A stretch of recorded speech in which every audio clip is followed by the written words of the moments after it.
Perkenalkan, saya Gusti Putri Asma Dewi, nomor absen 7, Chemistry. Nama saya Eka Deodegus Pratama, nomor absen 9.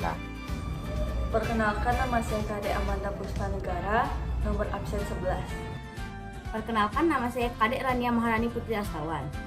Perkenalkan, nama saya Ketut Govinda Sativana, nomor absen 13. Perkenalkan, nama saya Maria Anindya Hadianti Wardana, nomor absen 21. Perkenalkan, saya Putulia Desmiani, nomor absen 31. Saya Putulisya Martadewi, nomor absen 32. Halo semuanya, perkenalkan nama saya Putu Nadia Hapsari, nomor absen 33. Tiap negara di dunia ini tentunya memiliki batas-batas wilayah untuk menandai yang mana wilayahnya dan yang mana yang tidak. Begitu pula dengan Indonesia yang memiliki batas-batas untuk wilayahnya. Indonesia merupakan salah satu negara kepulauan yang memiliki perbatasan wilayah yang banyak dengan negara-negara lain, baik perbatasan darat atau kontinen maupun perbatasan laut atau maritim. Wilayah darat Indonesia berbatasan langsung dengan negara Malaysia, Papua Nugini, dan Timor Leste. Perbatasan darat Indonesia tersebar di 3 pulau, 4 provinsi, dan 15 kabupaten atau kota yang masing-masing memiliki karakteristik perbatasan yang berbeda-beda. Adapun wilayah laut Indonesia yang berbatasan dengan 10 negara, yaitu India, Malaysia, Singapura, Thailand, Vietnam, Filipina, Australia, Palau, Timor Leste, dan Papua Nugini. Kawasan laut umumnya berupa pulau-pulau terluar yang jumlahnya 92 pulau dan termasuk pulau-pulau kecil. Indonesia berbatasan langsung dengan Malaysia, tepatnya di sebelah utara Pulau Kalimantan. Meskipun Indonesia dan Malaysia bertetangga, akan tetapi tidak jarang terjadi konflik akibat pemahaman terhadap batas-batas negara. Kali ini saya akan membahas tentang salah satu contoh sengketa batas wilayah antara Indonesia dan Malaysia.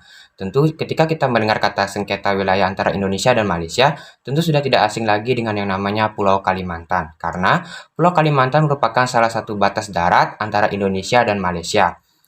Di Pulau Kalimantan sendiri ada 8 kabupaten yang tersebar dalam 3 provinsi yang berbatasan darat dengan langsung dengan Malaysia, yang dimana diantaranya ada Kalimantan Barat, Kalimantan Timur, dan Kalimantan Utara.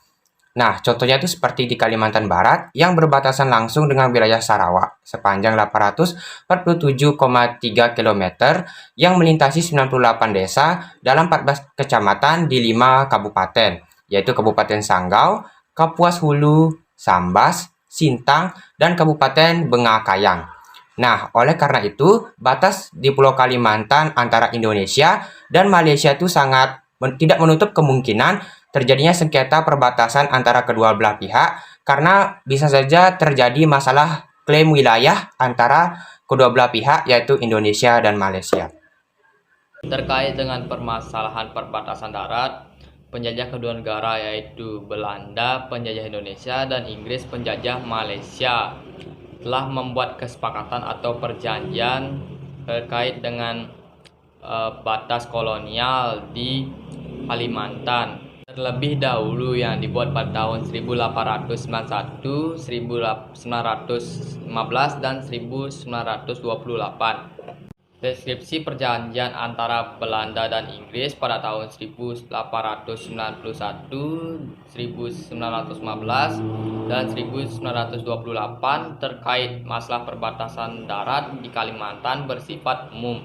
Malaysia dan Indonesia menafsirkan dengan cara yang berbeda sehingga menyisakan 10 masalah OBP tersebut, yaitu 5 masalah di sektor barat, Datu, Batu Aum, titik D400, Sungai Buan, dan Gunung Raya, dan 5 masalah di sektor timur yaitu Sungai Sinapat, Sungai Semantipal, Pulau Sebatik, dan masalah non-koinsidensi C500 sampai C600 dan B2700 sampai B3100S. Melihat potensi konflik yang ada di antara dua negara, Indonesia dan Malaysia menegaskan batas darat di wilayah Kalimantan Barat tersebut. Delimitasi batas negara di wilayah Kalimantan Barat tersebut merupakan suatu tahapan untuk melakukan perjanjian batas darat di antara Indonesia dan Malaysia. Dan semuanya sudah sepakat menggunakan traktat yang sebelumnya sudah disetujui oleh negara Inggris dan Belanda, yang digunakan sebagai acuan untuk melakukan batas bersama. Dan secara umum, garis batas wilayah antara negara-negara tersebut diikuti dengan batasan-batasan alam.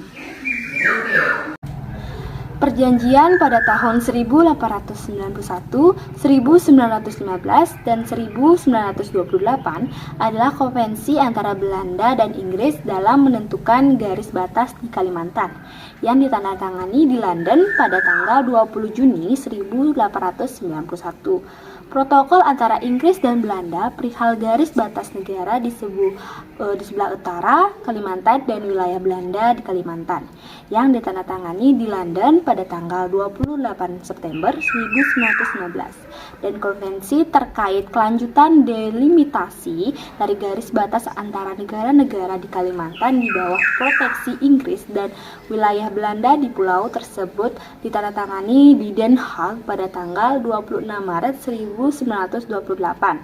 Perubahan bentang alam salah satu negara menjadi salah satu faktor yang menyebabkan adanya perbedaan penafsiran tersebut.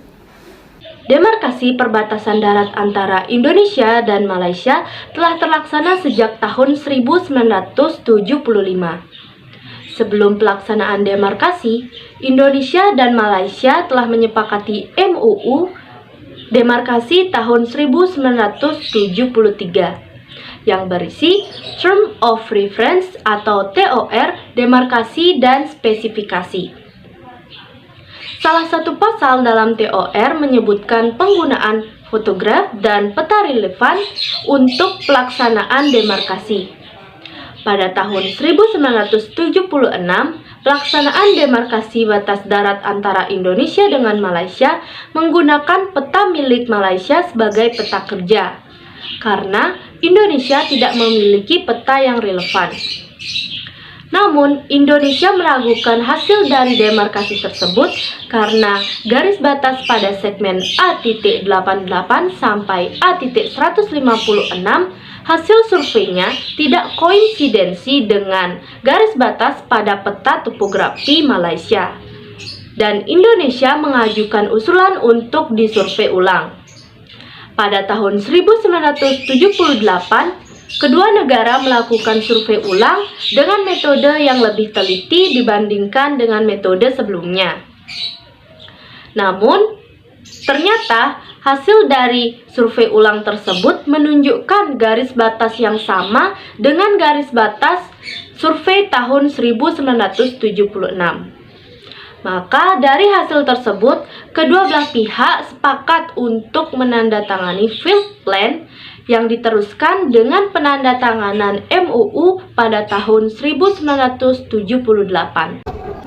Namun menurut hasil pemetaan yang dilakukan oleh kapal pemetaan Belanda Van Dorn pada tahun 1905 sampai dengan 1906 dan kapal di Hydros pada tahun 1802 menunjukkan bahwasanya wilayah yang diklaim Malaysia itu merupakan wilayah Indonesia.